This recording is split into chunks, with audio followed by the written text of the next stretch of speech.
Hi everybody, I'm Hagerty, and today I want to introduce the Hagerty Drivers Foundation.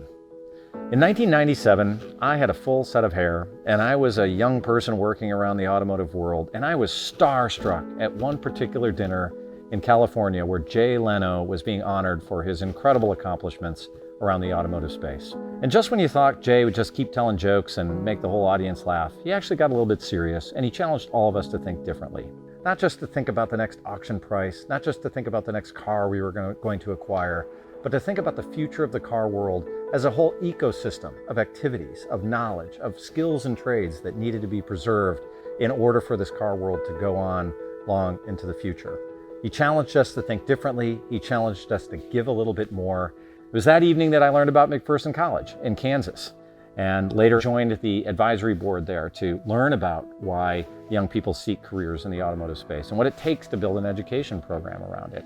A few years after that, we created our first nonprofits to support these efforts. And these are member driven, so this is not about just Hagerty doing something. This is about our members' cumulative effort to help support these types of programs. So those first programs were called the Hagerty Fund, that later became the Collectors Foundation and eventually RPM. We also started another program, which is about the cultural value of the automobile. The Historic Vehicle Association, or the HVA, has done some incredible things, like the National Historic Vehicle Register, cars at the Capitol, so on and so forth.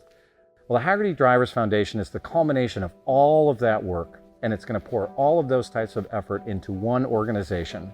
And that organization is going to be led by a good friend of mine, Jonathan Klinger, who I met, by the way, all those years ago at McPherson College. The Hagerty Drivers Foundation is going to base its activity on three pillars. It's culture, the work of the HVA, the cultural value of the automobile, not just the economic value.